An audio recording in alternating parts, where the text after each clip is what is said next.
오늘 우리는 마가복음 6장 14절부터 29절 말씀을 함께 읽었습니다.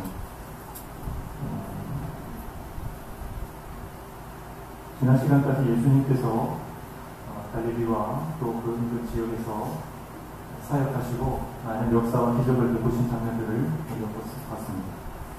그런데 오늘 갑자기 이 세례 요한의 죽음에 대한 기사가 등장하고 있는데요. 예수님의 사역 중간에 갑자기 이런 기사가 들어오는 것은 어쩌면 독자들로 하여금 약간 생뚱맞은 엉뚱한 그런 장면이 있지 않나 그렇게 생각이 들 수도 있습니다. 그런데 마가 저자가 이 이야기를 예수님의 사역 가운데 이야기를 하는 것은 바로 이 세례 요한의 죽음이 곧 예수님의 죽음을 암시하고 곡선으로 작용하기 때문에 그렇습니다. 예수님의 사역은 영광만 있는 게 아니죠. 결국 예수님의 사역은 죽음으로 향해 가는 길이고 십자가를 향해 가는 길. 그래서 예수님의 사역 가운데에 이러한 세례 요한의 끔찍한 죽음의 사건이 기록되는 것은 우리가 주님의 사역을 감당할 때에도 늘 십자가를 잊지 말라고 하는 것이죠. 우리의 사역이 아무리 잘 풀리고 역사가 일어나고 부흥이 일어났다고 하더라도 놓치지 말아야 할 것은 바로 예수 그리스도의 십자가입니다. 그래서 예수 그리스도께서 많은 기적들을 베푸시고 수많은 사람들이 몰려들 때에 마가 저자는 세례 요한의 죽음을 다루면서 예수님의 죽음을 우리에게 미리 암시를 하고 있는 것입니다. 오늘 세례 요한의 죽음의 기사는요, 내용이 무거운 내용입니다. 왜냐하면 죄에 관한 내용이기 때문에 그렇습니다. 그래서 이 세상이 얼마나 죄악 가운데 관영한 시대인지, 그리고 그 죄의 문제 앞에서 우리는 어떠한 태도를 취해야 할 것인지 그러한 교훈을 우리에게 던져주고 있습니다. 그래서 이 세례 요한의 기사는 우리에게 좀 부담이 되는 내용일 수도 있어요. 그러나 우리가 이 말씀을 아멘으로 받을 때에 우리 안에 큰 은혜가 있을 줄로 믿습니다. 먼저 17절 보십시오. 전에 헤롯이 자기가 동생 빌립의 아내 헤로디아에게 장가든 거로 이 여자를 위하여 사람을 보내어 요한을 잡아 옥에 가두었으니 그렇게 말하고 있습니다. 성경에는 헤롯이라고 하는 이름이 여러 번 등장하죠. 예수님이 태어났을 때의 헤롯은 헤롯 대왕입니다. 본문에 등장하는 헤롯은 그 헤롯 대왕의 아들 헤롯 안티파스입니다. 헤로디아는 헤롯 대왕의 손녀이며 헤롯 대왕과 마리아의 1세 사이에서 태어난 헤롯 아리스토블루스의 딸입니다. 그러니까 혈통적으로 헤로디아는 왕족 출신이죠. 그리고 삼촌인 헤롯 2세, 그러니까 헤롯 빌립 1세와 결혼을 해서 딸 살로메를 낳게 됩니다.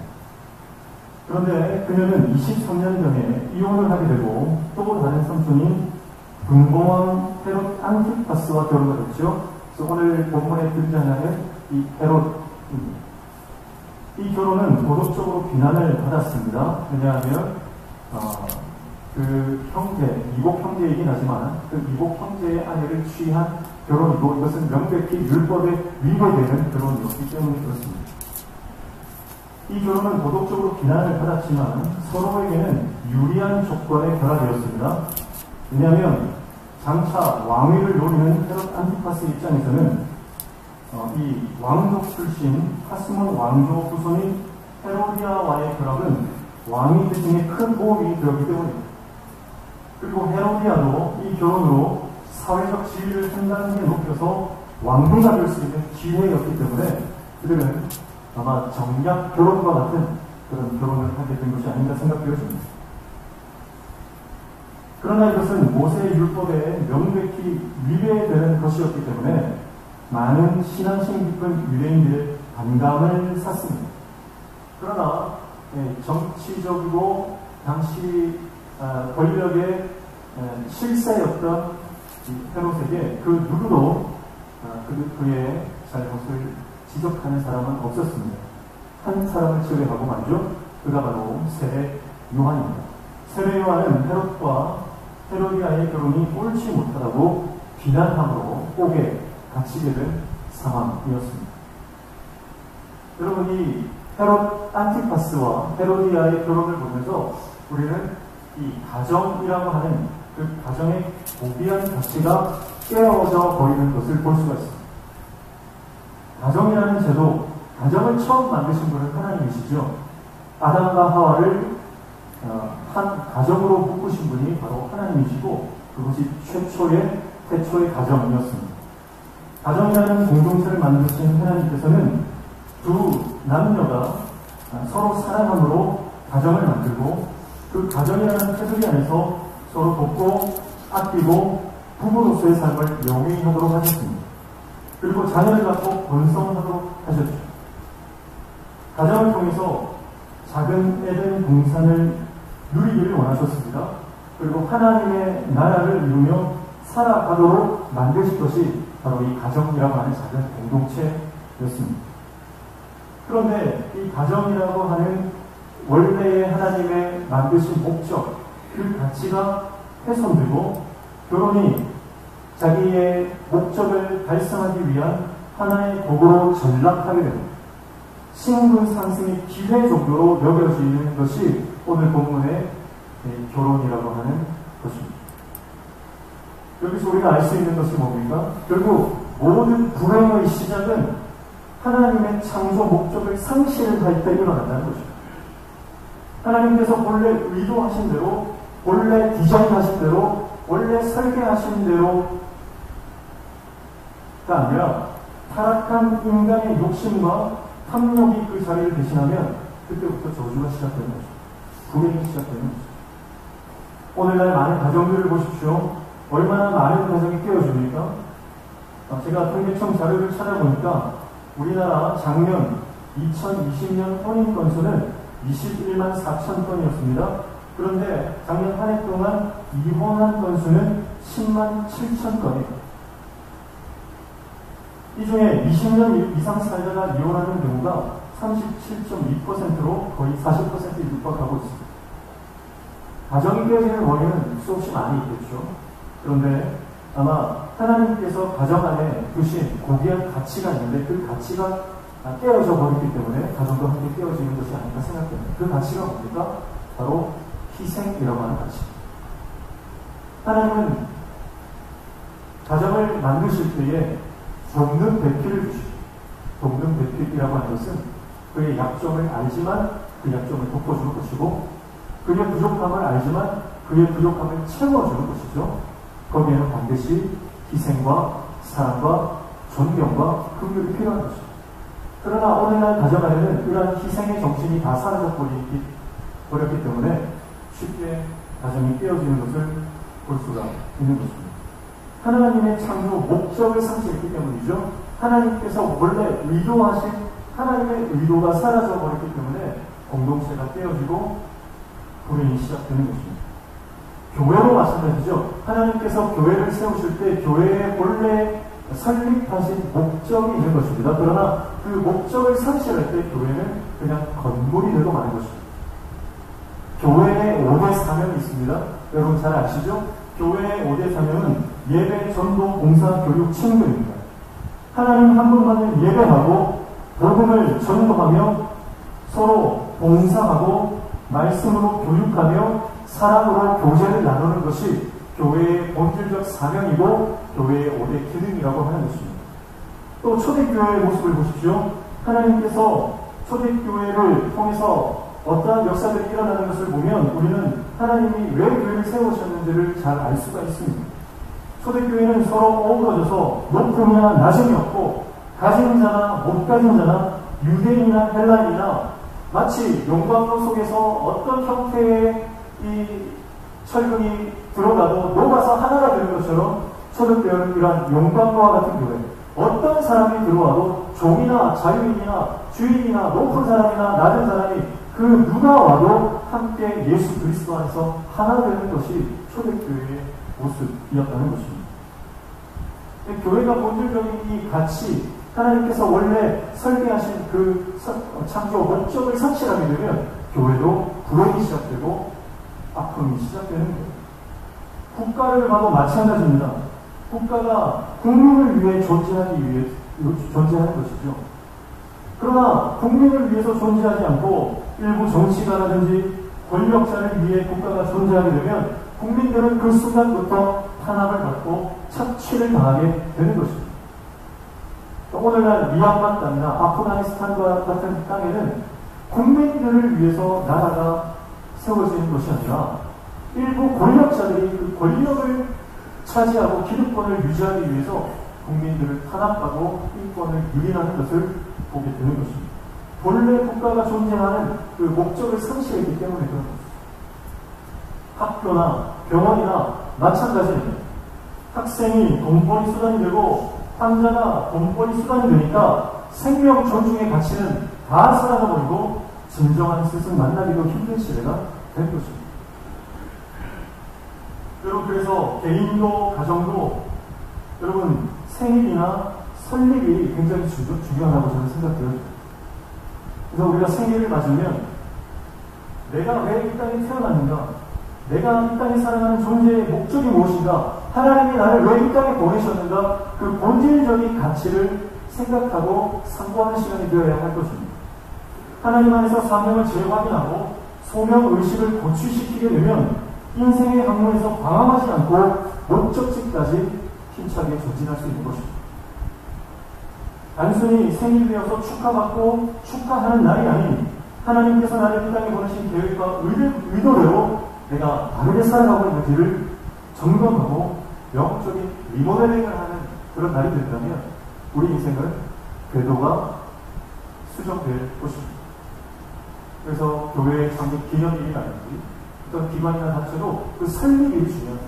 그래서 본래의 취지, 본래의 존재의 목적, 그것을 재확인하는 일들이 필요하다라고 하는 것입니다. 오늘 저와 여러분 인생 가운데 하나님께서 우리 인생을 창조하신 그 본래의 목적과 의도를 잃지 않고 하나님 안에서 사명을 재발견하는 저와 여러분 인생 되시기를 축복합니다. 18절 말씀 보십시오. 이는 요한이 헤로데에게 말하되 동생의 아내를 취하는 것이 옳지 않다 하였습니다. 아멘. 당시 많은 경건한 유대인들도 헤롯의 결혼이 부당하고 율법에 어긋난다는 것을 알고 있었지만 그 누구도 말 한마디 하지 못했습니다. 왜냐하면 권력이 두려웠기 때문이죠. 그런데 세례 요한은 그에게 직언합니다. 세례 요한의 설교의 특징이죠. 세례 요한은 권력을 말하지 않습니다. 회개하라, 천국이 가까웠다, 그것은 옳지 않다, 그렇게 죄를 죄라고 선포하는 것이 세례 요한의 설교의 특징입니다. 이것이 회개를 촉구하는 설교자의 모습이죠. 설교자의 가장 큰 고민, 가장 큰 딜레마 중에 하나가 바로 이 죄를 죄라고 선포하는 일일 것입니다. 오늘날 많은 설교자들이 이것 때문에 고민에 빠지게 됩니다. 분명히 이것은 죄인데 죄라고 말하기가 힘듭니다. 왜 그렇습니까? 죄라고 말하고 나면 그 뒤에 오는 폭풍이 너무나 크기 때문입니다. 그나마 어린아이들이나 중고등부 학생들에게는 죄를 죄라고 말하는 것이 통합니다.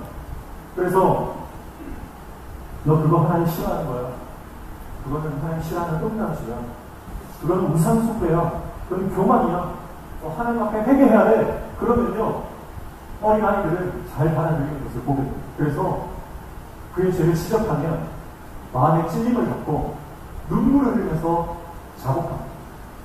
그러면서 목사님 잘못했어요, 엄마를 발로 찼어요, 막 그러면서 눈물을 막 흘립니다. 그러나 20살만 넘어가면요 이제 성인이 되면 머리가 굳어서 회개하는 것이 쉽지가 않습니다. 벌써 자기 고집, 자기 생각이 꽉 들어찼기 때문에 회개하라는 말이 쉽게 들어가지 않는 것을 보게 되는 것입니다. 그래서 현대교회 많은 설교자들은 죄를 죄라고 선포하지 못하고 심리학적인 용어를 포장해서 아주 세련되게 표현하려고 하는 경향이 있습니다. 타협하는 것입니다.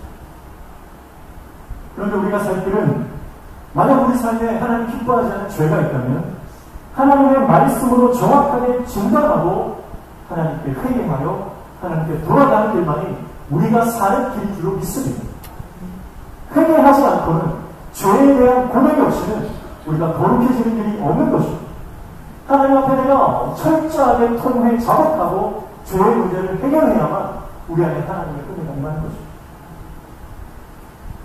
그래서 설교자는 때때로 청중의 저항과 싸워야 합니다. 죄를 지적하는 것은 어려운 일입니다. 그렇기 때문에 저항이 있습니다. 그러나 그 저항을 뚫고 때로는 강력한 하나님의 말씀을 선포할 줄 알아야 하는 것입니다. 왜냐하면 그것이 설교자의 본질적 사명이기 때문에 그렇습니다. 반대로 죄를 지적당하는 것도 힘든 일이죠. 죄를 지적당하면 먼저 마음이 상하게 됩니다. 자존심이 상하게 됩니다.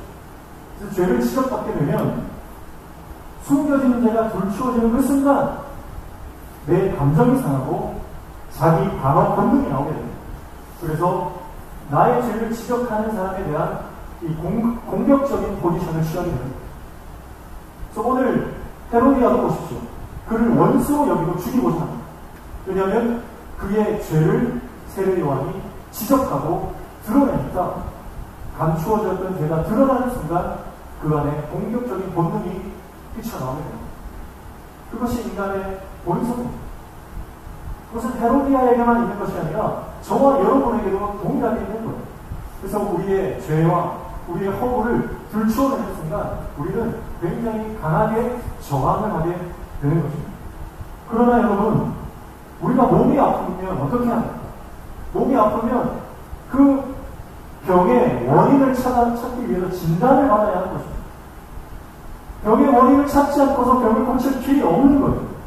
큰 병일수록 더 정확하고 더 세밀하게 진단해서 그 원인을 찾아내야만 하는 것입니다. 그래서 우리는 병원에 가서 엑스레이를 찍고 CT를 찍고 MRI를 찍는 거예요. 그걸 찍으면 우리 안에 지금 병들어 있는 부분이 어디인지 잘못된 부분이 어디인지 정확하게 드러나게 되는 것입니다. 의사에게 내 환부를 드러내고 완전히 내 자신을 오픈해야만 내가 살 길이 생기는 것입니다. 그래서 어디가 잘못되었는지 정확하게 들여다보고 수술대 위에 올라가야 하는 것입니다. 병원 가는 게 귀찮고 의사에게 환부를 보이는 것이 두렵다고 자꾸 진탕제가 먹으면 지금 잠깐 통증을 잊어버릴지 몰라도 결국은 돌이킬 수 없는 결과를 맞이할 수도 있는 것입니다.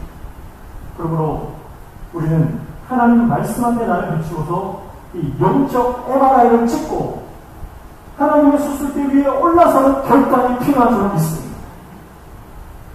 당장 내 감정이 상한다고, 당장 지금 내가 부끄럽다고 계속해서 숨기고 감추지 말고 하나님 앞에 드러내십시오. 그리고 하나님 앞에 내 죄를 고백하십시오. 그리고 하나님께 내 모든 영적 환부를 맡기십시오. 하나님은 지금 나의 환부를 도려낼 그 영적 메스를 드시고 우리 삶을 고치실 진동이다 되셔서 우리 삶을 회복시키시는 하나님이신 줄 믿습니다. 그 하나님을 신뢰하십시오. 그 하나님 앞에 내 삶의 문제를 맡기십시오. 그때 우리의 삶의 모든 죄는 다 도말되어지고 성령은 소멸하는 분, 소멸하는 분신 성령께서 우리 가운데 임하시면 우리 모든 죄는 다 도말되어지고 깨끗한 정결한 하나님의 사람으로 회복되어지는 역사가 일어나게 될 줄로 믿습니다. 19절입니다.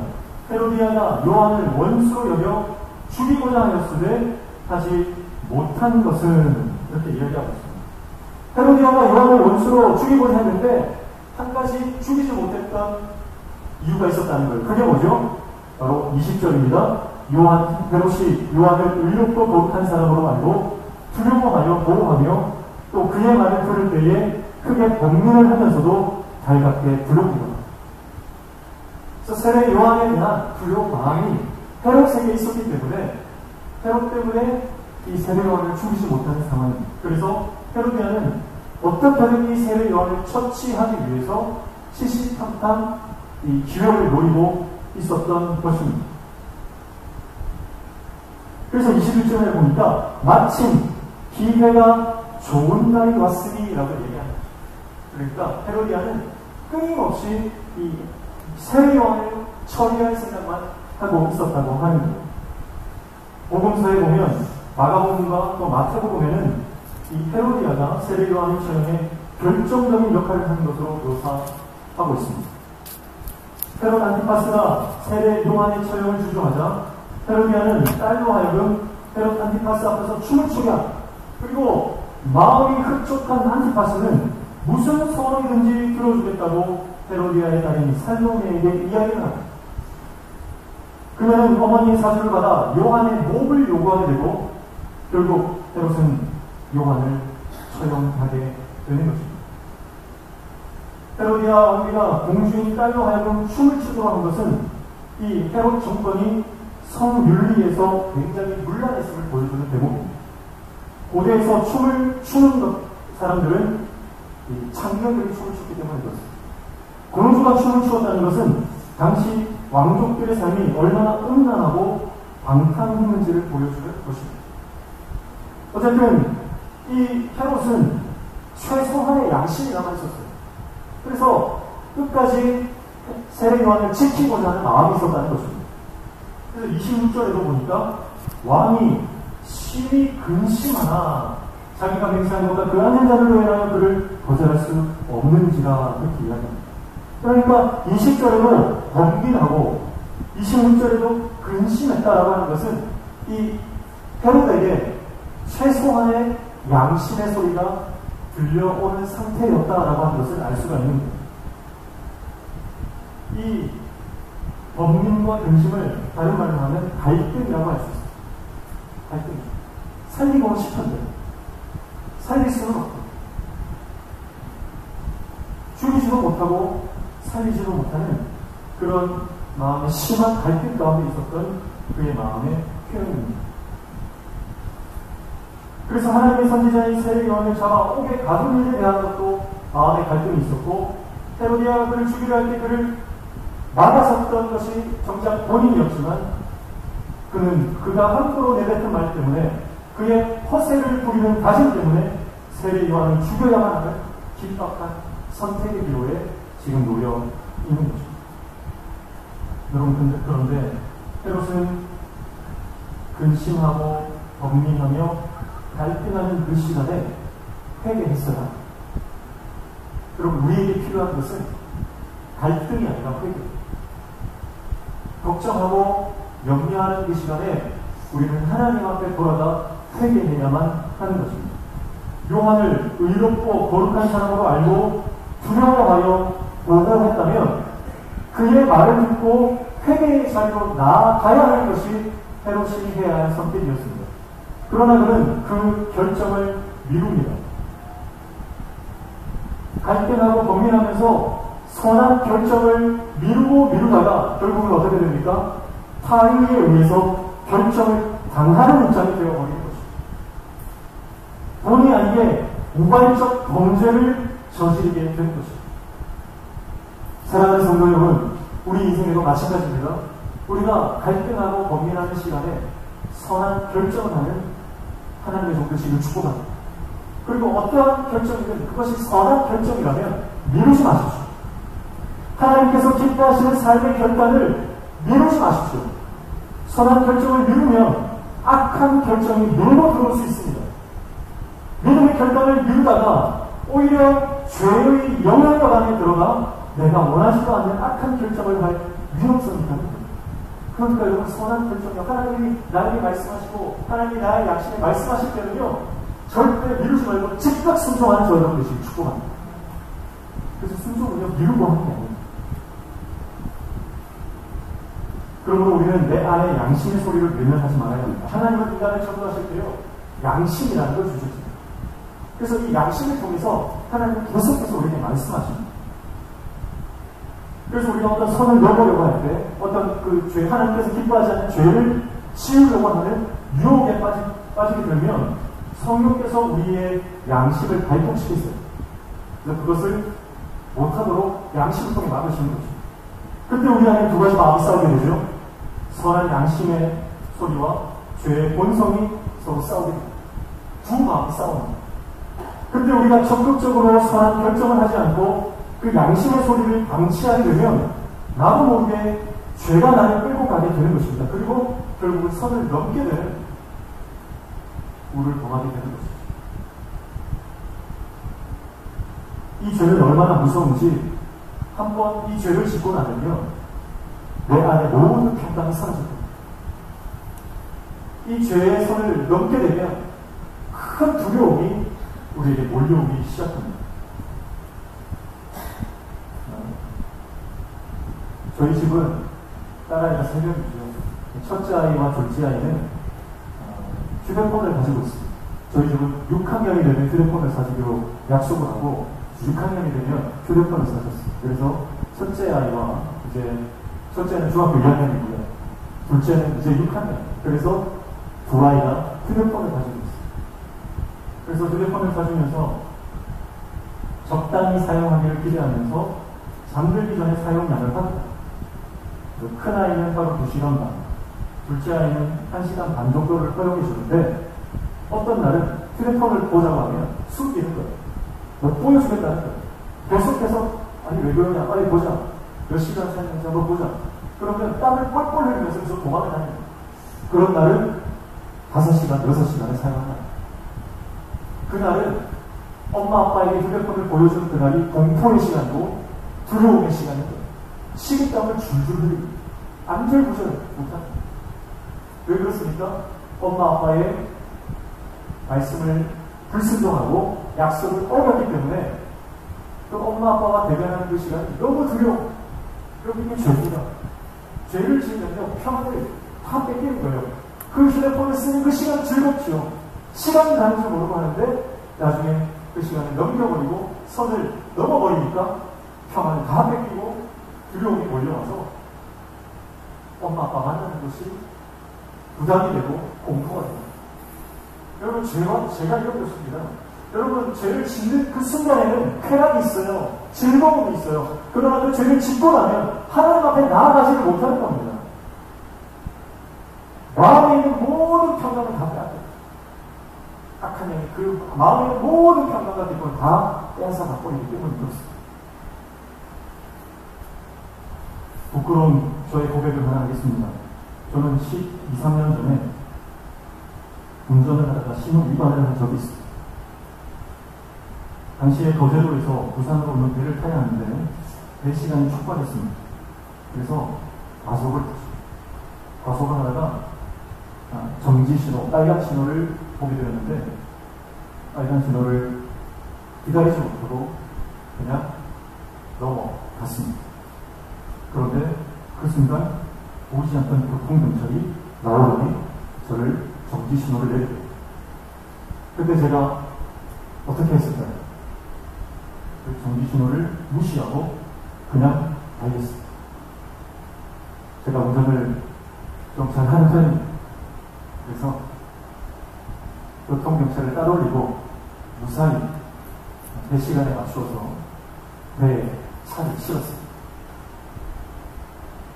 약간 그런 쾌감이 있더라고요. 경찰을 따돌리고 배에 무사히 들어오는 순간 나 역시 나는 운전을 잘해. 그러면서 약간의 쾌감이 있더라고요. 그런데 그 쾌감은 오래가지 않았습니다. 배가 이제 시간이 돼서 항구를 출발을 해야 하는데 출발을 하지 않는 거예요. 그때부터 두려움이 몰려옵니다. 경찰이 배에 연락을 해서 그래서 지금 경찰차들이 사이렌을 울리고 나를 잡으러 오는 건 아니다. 두려움이 몰려오기 시작하는 거죠. 아무리 기다려도 배가 출발을 하지 않으니까 출항하기 전까지 얼마나 두려웠는지 몰라요. 배가 약간 출항 시간이 지연이 되고 한 10분 정도 기다렸다가 출발합니다. 배가 출발하는데 얼마나 마음이 깊은지 이제 살았구나. 이제는 경찰이 쫓아와도 바다를 건너오지 못하겠지. 그런 생각이 들면서 마음에 안도감이 들었습니다. 그런데요, 그 안도감이 오래가지 않아요. 한참 배를 타고 가는데 이제 부산에 도착하기 한 30분 전부터 그런 생각이 듭니다. 부산에 경찰이 쫙 깔려있으면 어떡하지? 경찰 특공대가 나와서 나를 잡으려고 항구에 나와있으면 어떡하지 하는 그런 생각이 막 들어오면서 불안하고 식은땀이 줄줄 흘러내더라고요. 하지만 다행히 경찰은 없었습니다. 그래서 그때 안심을 하고 이제는 살았다. 벌금 안 내도 되는구나. 그러면서 집으로 갔는데 두려움은 그 다음부터 다시 시작했습니다. 분명히 CCTV로 내 차 번호판을 찍었을 텐데 아마 경찰들이 내 집에 들어가 닥치는 게 아닐까. 그런 생각도 드는 거예요. 그러니까 내가 죄를 지으니까 그 죄의 문제 때문에 마음의 평안을 다 잃어버리고 하루하루 불안함 속에서 살게 되더라고요. 그냥 그 순간에 잠깐 서서 그냥 딱지 하나 끊을 걸 하는 생각이 제 후회가 얼마나 많이 남는지 제가 그때 깨달았습니다. 죄를 짓고는 사람이 못 살는 것이죠. 어느 날 밖에 나갔다가 집에 들어왔는데 집에 우체통에 우편물이 하나 들어왔어요. 우편물을 딱 보니까 무슨 경찰청에서 갖고 와 있는 거예요. 그래서 이제 올 것이 없구나. 뜯어보니까 무슨 차량 검사 받으라고 이런 거였어요. 그때 제가 그 편지를 들고 하나님한테 무릎 꿇고 얼마나 많이 하게 됐는지, 그래서 죄의 심각성, 죄가 얼마나 무서운지를 그때 깨닫게 되었죠. 여러분, 죄는 이와 같습니다. 양심이 찔려서 그 두려움 때문에 이성에 잡히지 않아요. 죄는 무서운 거죠. 그러므로 여러분, 양심의 소리를 간과하지 마십시오. 우리가 죄에 대한 유혹이 올 때 하나님의 말씀이 나에게 끊임없이 거기서 벗어나라, 거기를 그 자리를 떠나라 말씀하실 때 하나님의 말씀을 순종하고 즉각적으로 하나님의 말씀으로 나아가는 저와 여러분 되시기를 축복합니다. 여러분, 세례 요한의 일로 근심하고 걱정하던 그 헤롯이 나중에 어떻게 변하는가를 보면 이 죄가 얼마나 무서운지를 또 알 수가 있어요. 누가복음 23장 11절 12절 말씀을 보면 이렇게 이야기합니다. 헤롯이 그 군인들과 함께 예수를 업신여기며 희롱하고 빛난 옷을 입혀 빌라도에게 물어보니 헤롯과 빌라도가 전에는 원수였으나 당일에 서로 친구가 되리라. 그렇게 이야기합니다. 여러분, 무슨 말입니까? 회개의 기회를 날려버리고 선한 결정을 미루고 양심의 소리를 거부하던 헤롯은 결국 양심이 마비되어 버렸습니다. 양심이 화인맞은 자가 되어버려서 완전히 악한 인생이 되어버린다는 거예요. 이게 죄의 무서움입니다. 한 번, 두 번은 두려움이 오고 한 번, 두 번은 그 죄 때문에 갈등하지만 그 죄를 방치하고 가만히 놔두게 되면 결국은 내 양심이 마비되는 결과를 초래한다라고 하는 거예요. 세례 요한 때문에 두려워하고 원민하고 걱정하는 그는 이제 세례 요한보다 더 크신 하나님의 아들 예수 앞에서도 전혀 두려워하지 않습니다. 오히려 예수를 비웃고 조롱하고 예수를 완전히 고통 가운데로 밀어넣는, 십자가에 못 박는 데 일조하는 그런 모습으로 망가져버리는 것을 보게 됩니다. 예수를 죽이는 일에 그는 적극적으로 가담하는 악한 인생이 되어 버린 것이죠. 여러분, 인생의 타락은요, 한순간에 일어나는 건 아닙니다. 처음에는 신앙 양심이 살아있고 영적으로도 살아있었는데 우리가 하나님의 영성을 한 번, 두 번 거절하다 보면 서서히 그 양심이 마비되고 영적 감각이 마비되어 버리고, 그리고 결국은 영적인 죽음의 상태로 나아가게 되는 거죠. 그래서 여러분, 하나님의 말씀을 들을 때 내 죄가 깨달아지는 것, 그게 끝입니다. 한 설교를 들을 때 그 설교 가운데서 나의 허물과 나의 죄악이 깨달아지는 것은요, 너무나 큰 일입니다. 왜냐하면 내 죄가 깨달아진다고 하는 것은 아직 내 양심이 살아있다, 내 영이 아직 소망이 있다는 거예요. 아직 내 신앙 양심이 작동하고 있다는 것은 아직 내 안에 희망이 있다는 거죠. 여러분, 몸이 병들면 통증을 느끼죠. 통증을 느낀다는 것은 내가 살아있다는 거예요. 통증을 못 느끼는 사람은 어떤 사람입니까? 죽은 사람이죠. 죽은 사람은 통증을 느낄 수가 없습니다. 그러므로 통증을 느낀다고 하는 것은 복이지요. 그래서 어떤 분이 이렇게 얘기합니다. 통증은 하나님의 선물이라는 거예요. 여러분, 마찬가지입니다. 죄를 지을 때 애통함이 없다면 그 사람은 영적으로 죽은 사람이죠. 그러나 내 죄가 애통함으로 드러나고 그 죄에 대해서 내가 하나님 앞에 울 수 있다면 그것은 하나님의 은혜이고 하나님의 선물이고 내 영이 살아있다는 증거가 되기 때문에 회개할 기회가 있으므로 우리는 제가 들어갈 때 하나님 앞에 나아가 하나님의 은혜를 붙들어야 하는 줄로 믿습니다. 그리고 하나님의 음성에, 하나님의 성령에 민감하게 반응하는 사람은 어떤 사람입니까? 바로 아무리 작은 죄라도 그 죄 앞에서 영적인 시급답을 흘릴 줄 아는 사람, 그 사람이 영적으로 민감한 사람입니다.